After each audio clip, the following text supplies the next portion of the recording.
Welcome back, everybody. This is Bob Gilio for episode 4 in our living room renovation project. On this episode, we're going to be doing trim work. So as you saw in the previous 3 episodes, we finished the ceiling, we put a new floor in, so now it's time to do the trim. So what we're going to be doing on this episode is I'm going to show you how to put in crown molding, which is going to go around the perimeter of the walls, the top of the walls. And we're also going to do the base molding around the bottom of the walls, now that we have our new floor in. And we also put down a protective paper, a thick craft paper to protect the floors. And then finally we're going to do the window trim and finish those windows off for my wife's special curtain needs. But stick around and let's get started.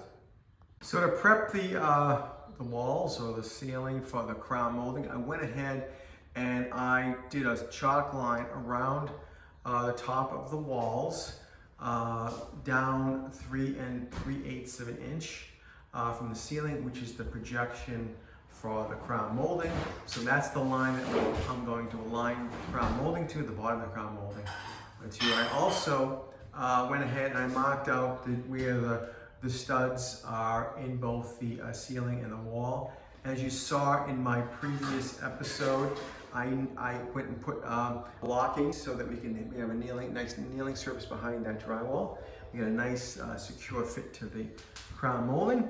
And then the last thing I did was I went around the walls using this very nice gauge, angle gauge here. And of course, no corner is exactly 90 degrees. So I went around and I used this gauge, which I like. It's a sacred gauge, and you put it in the wall in the corner like this, and it just measures the angle, and you can adjust it to fit exactly. And then it tells you the angle to set on the miter saw. So as you can see here, this is a 45. It's a little bit less. It's really, I'm going to set the miter saw to 44.5 degrees. So it's really good when it comes to knowing all your angles and not assuming that every angle is going to be perfect, which it's really the case. And so I went ahead and I made this nice sketch here of the dimensions of the walls, of the crown molding, and I put, as you see, all of the angles in there in every corner. So I know exactly where to set my miter saw to. So here's the crown molding I selected, which matches the rest of the house where I put molding and crown molding. It's 4 5/8 in this dimension, and it's a nice profile that I liked. So now we're going to figure out really what would they call the spring angle. You know, what is the angle it is against the wall.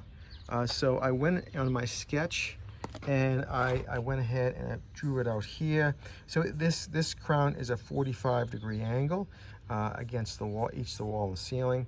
And it has, like I said, the 3 3/8 projection down and the 3 1/4 projection out on the ceiling. So, and how did I figure that out? Well, I just took a sample piece like this, and I used a square, and I set the piece so that it's I got full contact on both edges, where it's going to meet. Here it's going to meet the wall. This is going to meet the ceiling, and I just did a simple measurement, and you can see the numbers I read. So there's 3 3/8 there, and then there's 3 1/4 here. I made a little jig like this, and this is going to ensure that I'm going to get a consistent cut every time, because I'm going to put this in. And the way you cut this molding, or crown molding, which can be a little aggravating at times, is you cut it upside down and backwards. So I had marked this piece of crown. This is the ceiling edge here, as you can see. So to cut the molding, I'm going to put it in upside down like this, and it's going to fit nice into this nice saddle here. And so you see how it nicely fits up against flush here and flush there. So it's going to be easy for me to make my cuts now. Okay, so let's get our orientation here. So this is a piece of the crown molding put into our little jig here. And I put it in the way it's going to go against the wall. So this is going to be the top. It's going to be the ceiling. This is going to be the wall. So, and this is not the way I'm going to cut it. I just want to give you the visual sense of how to sort this out, not get confused. So if this is the way it's going to go into the room, This is the butt end here, which we do not have to cut. It's gonna just die in the corner, okay? This end over here, we're gonna scarf. A scarf joint is basically just a 45-degree angle that we're gonna cut on this end right here, and that's gonna allow us to mate the next piece further to continue the run to the end of the wall, the corner of the wall. So, and a scarf joint gives a lot of strength because it's cut 45, and you can actually nail them together, glue and nail that joint. So, so knowing that this is going to be the end we're going to cut, and that we always want to cut upside down, we're going to flip this over and cut this end into the miter saw.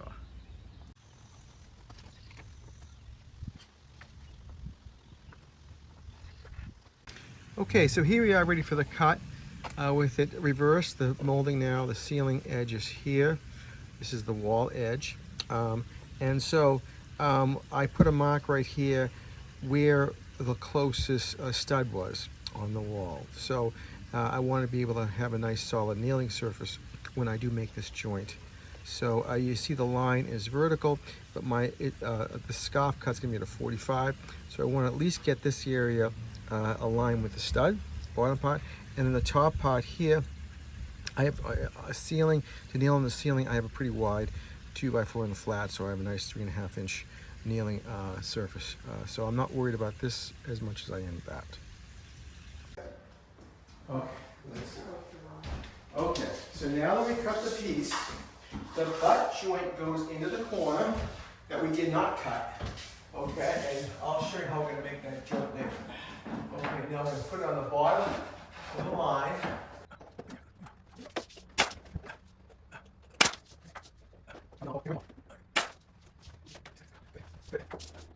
Okay, so there's the first piece installed. Don't worry about any seams or gaps like up there. We're going to caulk those away. It's more important to keep that bottom line nice and straight on the chalk line. And that's what your eye is going to look at. The fact that it meets the ceiling in some spots with a little gap, you're not even notice that once we fill it with caulk and paint. So the next step is to continue on this corner. So you notice how I butt jointed that piece of crown right into the corner like that. So the reason I do that is because we're gonna, on this project, coat the joints. This is the corner that we're now in, right here.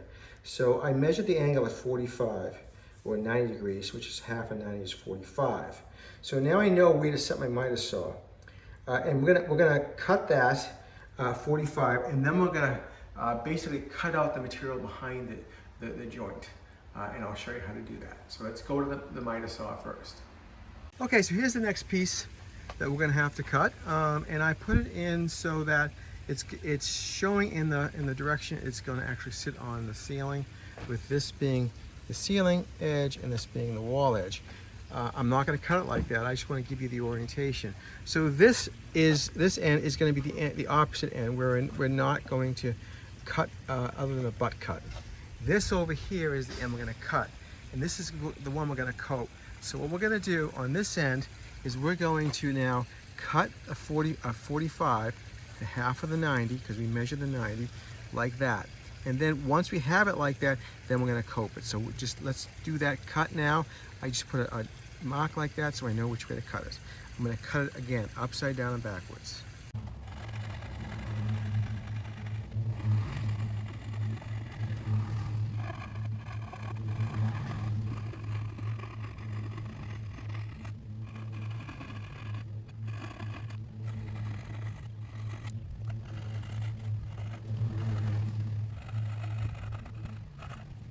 Okay, so what you just saw me do was coat this joint. So you saw that I cut the joint at a 45, upside down of course. This is the top, the ceiling part, this is the wall. So now what I did was I removed, you can see, I removed all the material on the face of the cut, because the cut was an open face cut and you could see the grain. I removed all of that pretty well, and now I'm going to go over and just trim it up with a file.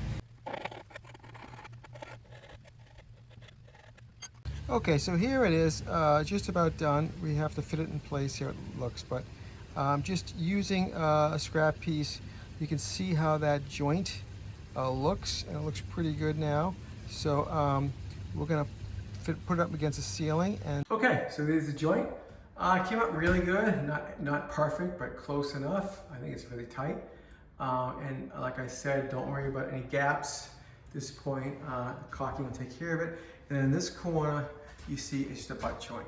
So now we're gonna cope this piece and the next piece into this piece.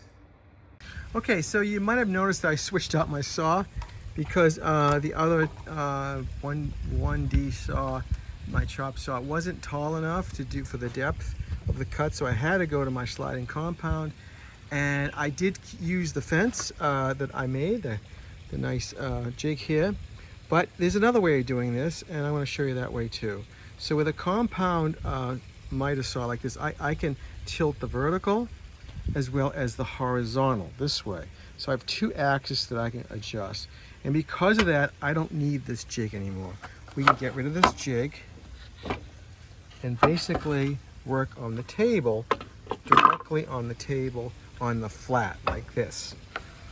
And the instructions for the saw has a nice table in it, and it tells you for different types of moldings what angle to set for the bevel angle, which is the vertical adjustment, and then what to set for the miter angle. So we're going to try a cut now using that method instead of using the jig I made. Let's try it. Okay, so here's the saw configured. So what I did was I used a left angle 30 on the bevel. I used a 35.3 on the miter. I put the piece in so that the wall edge is facing against the guide. And I'm just following the instructions into this table here. You can see it says for a 45-degree type crown molding, you should use a bevel angle left 30, a miter angle left 35.3. And then here it says for inside corner, which we're doing up here as 2 on the left, wall contact should be against the guide fence. So this is the correct settings. So this is a way to do it on the flat without using a jig. So let's give it a try. Okay, so here's the piece with the cut, the miter cut done.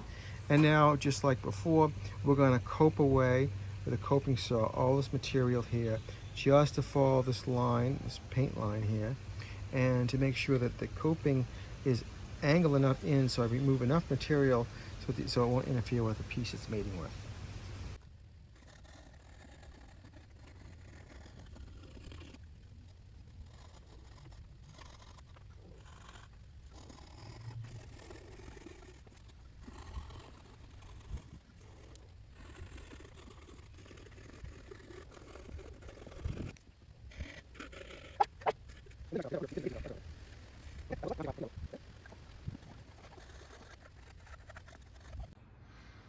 Okay, with this now piece installed, we moved on to the next piece now over the door. And you can see up here a little mistake. We just butt cut the end, knowing I had to cope that end, but realizing that it wasn't a normal butt cut. So I went and cut a tail piece to fit in there, glued it up, and there it is. So this wall here of the door is at a 45-degree angle to the other two walls. So it was a little bit more work to do this piece. What I ended up doing was cutting a piece like this, as you see, okay? And on this angle here, I basically back cut a 45 miter on the back of it. And then here, this angle here, I cut a 36-degree. After playing with it a couple of times to get it right, that's what it worked out to be. Over here is a traditional cope joint. It is cut using the method we showed before. I think it was about 30, I was really half of the 45. It's a 22.5-degree corner. So basically use the same method we did before, only we just reduced all the dimensions to half what they were. So it came out pretty good. Here is the back side all coped. We took a lot of coping and fine tuning because it's a 45. So you're in contact with the piece up there more. So it took a little effort to do that right. And now I'm going to install it. So moving on to our next piece, we're going to put this piece in now. As you see, here's a corner joint. It's about 45 and a half, less than 90. So half of that is it's about 89 degrees. And then this 45 is not exactly a 45, it's a 43. So again, half of that is 21.5. So we're going to go ahead and cut that on our miter saw and then cope the piece. So here's the piece of the miter saw all set up with my little jig, and then as you see here, I set it 21.5 degrees, and we're going to go ahead and do this cut. So here's the piece coped, front and the back. So let's go see how it fits. Okay, let me show you how to check a joint before you actually put it up. You can do it on the bench. Basically, this is a nice coping I did to this joint, but I'm not sure whether it's going to fit right or not. So one easy way to see that is if you look at the back side and you take a mating piece like this, and if you put it into the piece, you can kind of see where things are not lined up. So as you see right here, this ridge right here is a little bit off of here, so we're going to have to file that down and up away. Okay, and you see here it's also touching right here, so I'm going to do some more filing there until I get a nice joint here. Okay, after making those adjustments, we can kind of dry fit it with a piece, and it looks pretty damn good to me. What do you think? Let's put it up. Okay, that joint came out pretty good, as you can see there. So the more we do, the better we get. Here is the piece installed. And now the last piece to do is a small piece that's gonna go from the corner out to that scarf joint.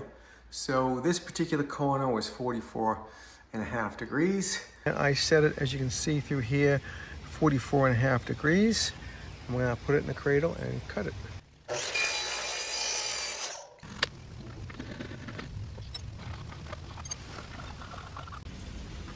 Okay, as you saw, I went ahead and I coped this joint and filed it, and it fits nice now.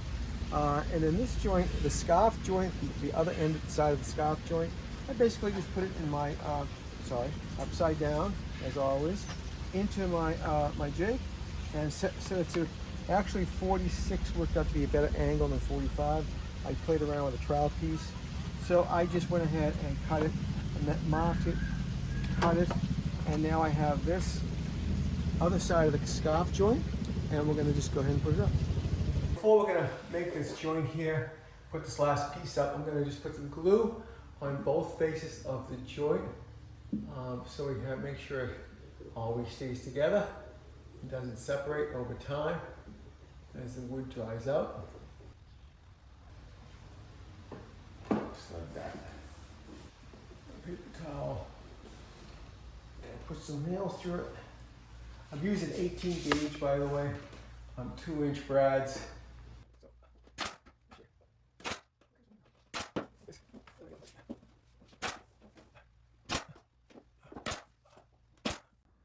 With the crown molding installed, it's time to do the caulking and filling. So what I'm going to do is, for the caulking joints, the ones that have to move, like along the caulking to the ceiling or the wall, I'm going to use this Flex DAP fast dry caulking, paintable, make sure it's paintable. And then I'm going to use this all-purpose platinum patch. It's really a general filler for wood, metal, anything you want. It's pretty good stuff, I've used it before. So we're going to go ahead and do our caulking.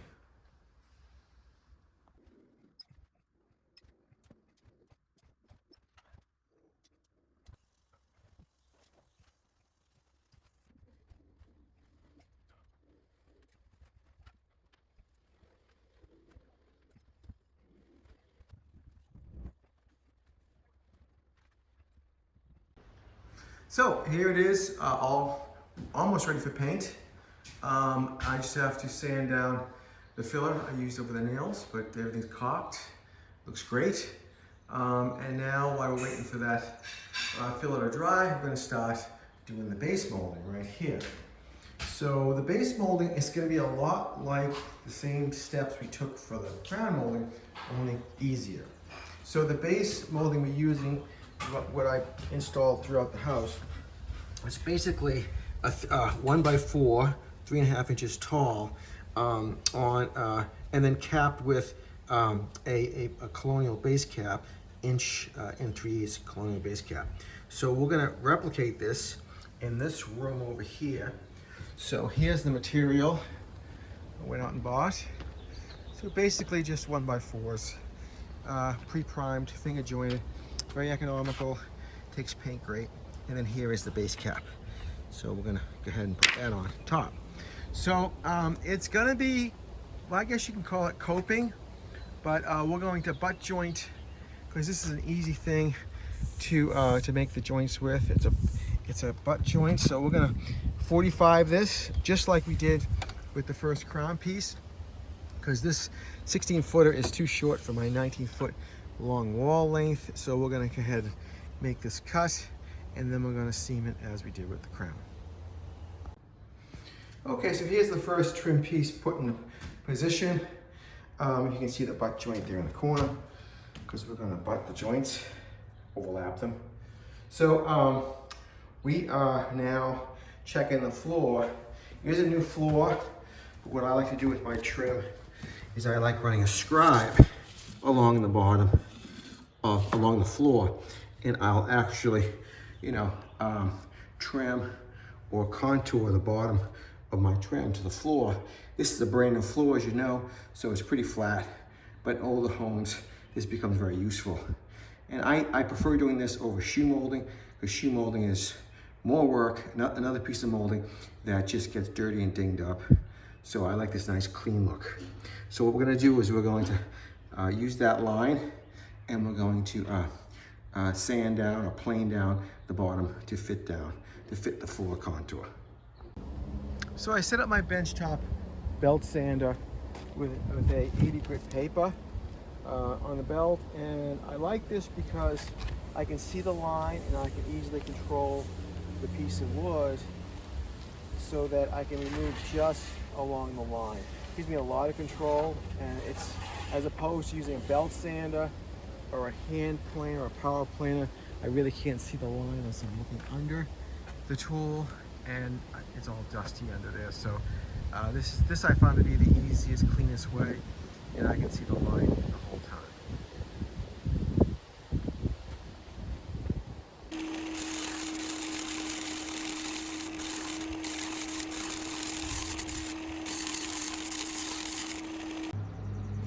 So with it scribed to the floor, you can see how nicely that fits.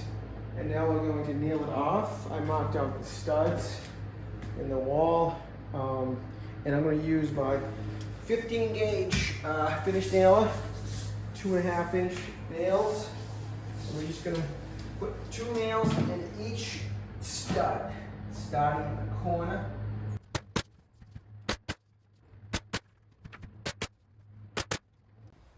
Okay, so here's the front piece cut, installed. I just want to point out that I did a 5-degree relief cut, a back cut on this, because of the joint compound building up in the corners. So I've been doing that on all the joints that come into the corner. So I went ahead and cut all the pieces along the wall, as you can see, and then I went ahead and I scribed them. So now we're going to take them out to the sander, and then contour the bottoms to fit the floor, following the scribe line.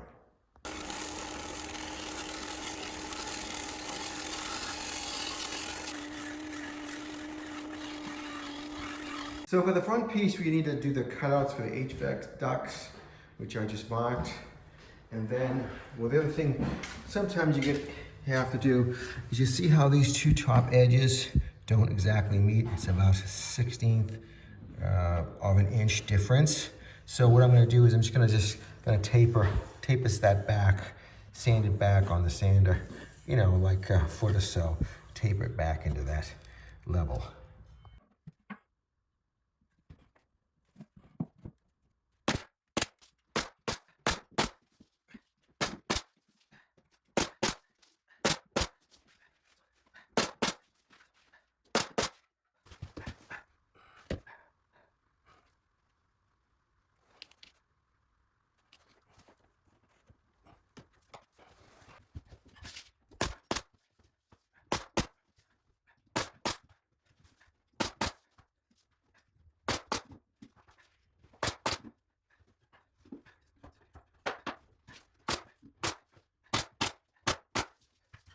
Okay, so the base is already in.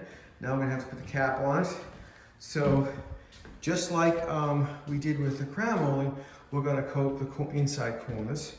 And so that means that we can start with a butt joint in the corner, just like I did above here on the crown molding. So we're gonna go ahead and nail that in place. I just cut an open 45 over here at the end of it, so we can then join another piece to it to make it to the end of the wall. So we're gonna be using 18 gauge brad nails, 2-inch long.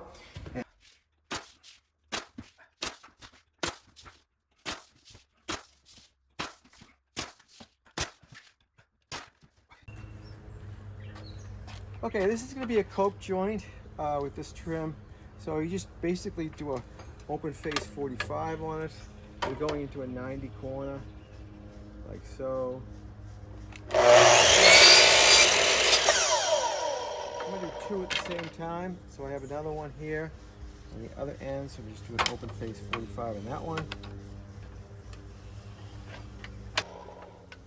And that's what they look like before you cope them, and now we're going to cope them.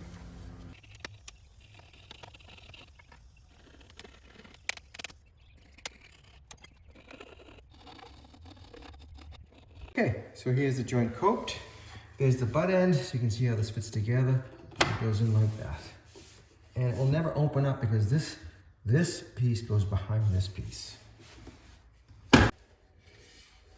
Okay, so there's another cope joint, and it goes together just like this, right over the other piece, and that's a pretty good joint.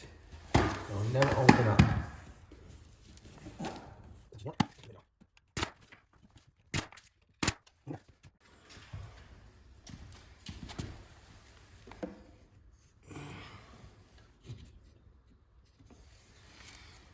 So I coped the back side, as you see, and it's gonna fit right into this corner, nice, like that.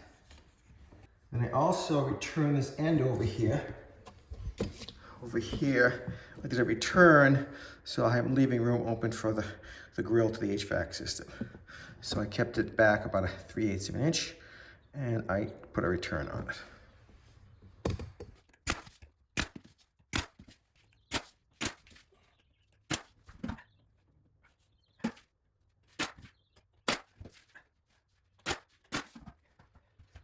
So here's the baseboard, all caulked and sanded and ready for paint, as well as the crown molding. So those are done.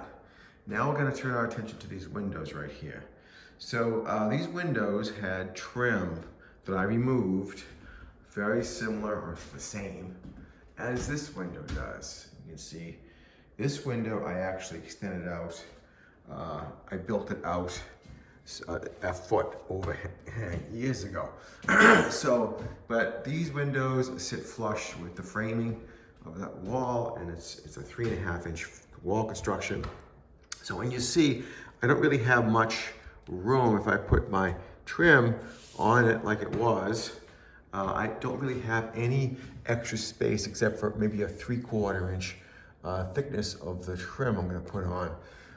Which isn't enough for the shades my wife wants to install or add to this room. So here are the actual shades that we're going to install, and I put a bracket on so you can see how it would fit into the window. And if you do a measurement here, you'll see that it's roughly 2 inches from the back of the bracket to the front of the shade, as you can see there. So here's a good example of what I'm trying to explain. This is what the molding looked like, the trim on the window before I removed it. This is another window in the kitchen. And you can see that I'm only gonna have the thickness of the trim board, which is 3/4 of an inch that I can actually attach the bracket to, which is much less than the 2 inches. So ultimately what happens is that the shade will project out from the frame. Let me show you what I mean. So up here in the bedroom, one of the bedrooms, you can see really what it's going to look like if you install the shade without modifying the trim. So you can see here is a similar shade with basically the same projection here of roughly 2 inches. And you can see it just has to project out because I really have to attach the bracket only to that 3/4 inch piece of molding or casing header. And when you do that, you end up projecting out the shade by a significant amount, almost. It's like 1 3/4 projection. So what we're going to try to do on the living room project is to build the casing and the header out, the trim header out, so that we are just about flush with the outside of this shade headpiece, and that will also allow us to make the shade look like, or have a built-in look, because as you can see now, because of this projection here, we have this gap between the shade, the actual shade, and the trim of the window, which lets light in and doesn't give you that nice built-in look. So we're going to go ahead and extend out, build out the frame in the living room to solve this problem. So I went out to the lumber yard and I picked up these two 5/4 by 12 by 14 foot number 2 pine. I picked number 2 pine to make it economical. Clear pine would be very expensive, and I don't really need it because I decided the best way to do this was to use this as a backing to the existing trim that was already up. I want to reuse the trim, and this will allow me to make it a lot thicker, another inch thicker. And that's about what we need, because 1 inch plus the 3/4 inch and 3/4, that's pretty close to what we have to get to. So we're going to go with that route. And then to make this as best as we can, I kind of drew them at my cut lines, negotiating around any of the significant knots and imperfections in the number 2 pine. And most of it will be covered except for the edges, and a couple of pieces where it has to be totally shown to be clear. So I got a couple of zones here in the clear area, and that'll be for the sill basically, and a mullion I'll be cutting from. With the lumber now cut small enough so I can get into my shop, now it's time to actually cut it into the dimensions we're going to need for the trim. And basically what we're doing here is, this is the original trim that I had removed from the window, as you can see. And we're going to be reusing all these pieces. And what I did was I knocked off any of the returns on the headers or on the skirt piece. And I also sanded the back of all these to sand off the paint. They were pre-primed on all sides. So I sanded off the back, so now I can glue the new stock to the existing face and make it into almost a 2-inch piece of lumber on each of the trim pieces. So now it's time to go ahead and rip these pieces down and cut them to the same exact dimensions as the original trim pieces are. With the only exception here is the sill, which I'm going to be redoing the sill. This is too thin. This is a 1x sill, and with this bulkier, chunkier trim around the window, this would need to be bulked up too. So I'm gonna just use a piece of 5/4 clear on this that I have basically traced out of these pieces here.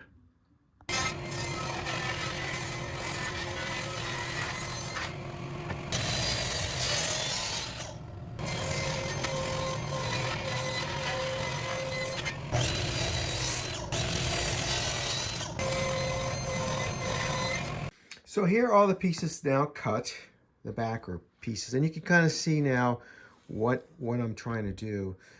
The original trim piece is here, so they've been sanded down, like I said, and then the mating backer piece is here.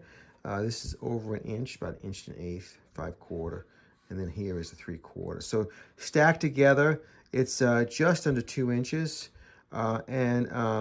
so I've realized because of that, I have to change my plan. My plan originally was to glue these up together. That's why I sanded these back faces here. Sorry, these back faces like this.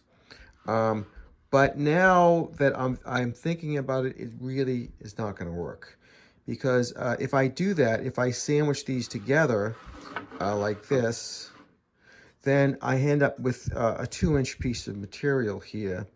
And then I have the drywall to go through with a nail before I even get to the framing members on the wall. And that means the nail has to be about 3.5 inches long, which finished nails don't come that long. So we have an issue on how to install this. But my idea now is to how to solve this problem is to put the first piece up um, on the wall as you would normally with a single molding, and then attach the front piece to that through and just nail these two together and not using the glue. Now I could glue them, as I was installing them, but then you can never take it apart really. So that's what I've decided to do. And I just have to be careful now with the edge. I have to plane the edge so that they're both very exact, and you won't see that seam now without being glued and jointed like was my original plan. So let's see how that's going to come out. But anyways, the first thing we're going to do is start with the sills. So the sills are here. Like I said, I made new sills. Here's an original one. It's rather narrow, thin.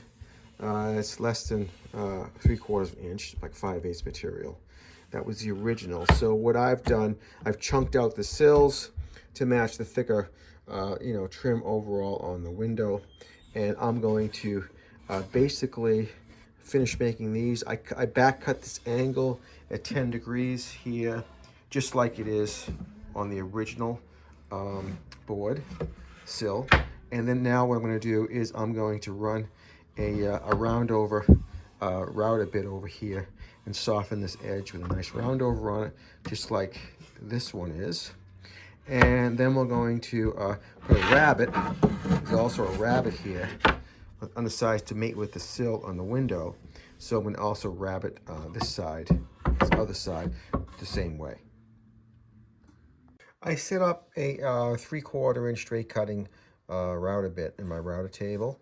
And as you see, I set it back I set the fence back a 1/2 inch, so I'll get the 1/2 inch dado cut into the side. And then I set the height of this bit 5/8 of an inch, basically to match what was originally on the original sill. So here is what we're going to be cutting out with the router bit, and we're going to be leaving this 1/2 inch by 1/2 inch tongue on the top that will mate with the windowsill.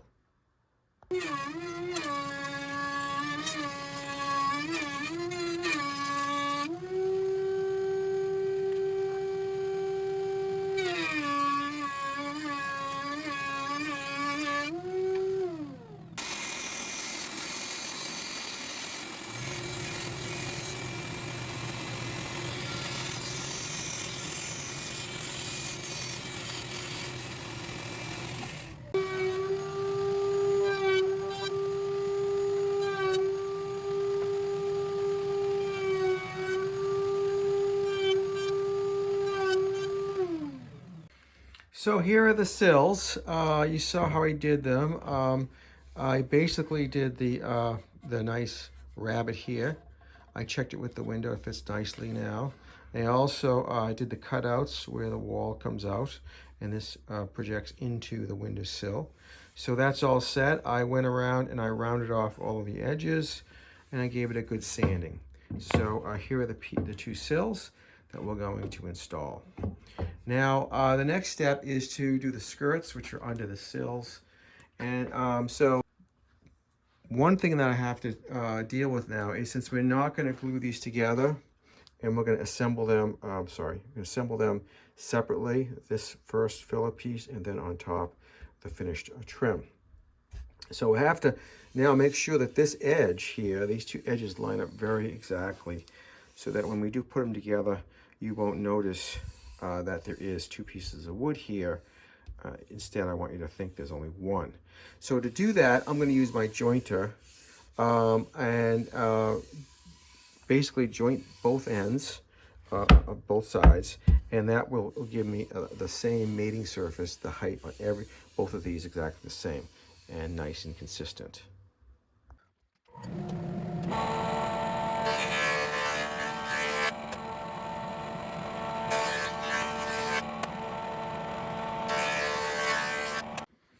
Okay, that did a nice job evening out the two edges on both sides. This is the skirt, so you're only going to see one. You're really not going to see either side. So this is going to be under the sill. The sill, like I said, is going to sit right like this, like that. So you're not going to really see either edge. The one is going to be in the bottom, the other is going to be under the sill. So anyways, it's just a good practice now to get these two even, because I need to do it around the entire casing of the window. And so really the ones you'll see the most are the jam casings. So we're going to just go ahead and just give this a sanding and get everything nice and smooth.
Okay, well, as you saw, I installed all of the trim. Came out really good, really awesome. So I did run some glue between just the trim boards on the jam side, just to make sure that they don't separate over time. So as you saw, I did that. I didn't run any glue up into between the headers or the skirt, because that's going to be more or less not seen, and it's pretty well anchored, so shorter pieces of wood. So anyways, here it is. I used a filler to fill in any of the imperfections, and it's ready for paint. So I'm very happy with how they came out, and let's paint them up now. Well, here is our project nearly finished. All the major renovation work is done. As you can see, it came out quite nice. Little few odds and ends to do, putting a few receptacle covers on, things like that. But we're very happy with the way it came out. My painter, Linda, did an awesome job on the walls and trim and sailing. And really very happy with it. And as you can see, some of the features I want to point out to you is there's no shoe molding between the floor and the base trim, and there's no caulking at all, since we scribed the base molding to the floor. A nice clean look. You'll see here is the chunky window frames that we built out. You saw me build those, and you can see how nicely now the curtain has that built-in look to it, like that. So it's totally flush with the trim right now, and so you won't have that space here. It's virtually gone. So we're very happy with that. And that's about it. Well, I hope you enjoyed the project and you learned something, and maybe you can try this on your own. But thanks for watching.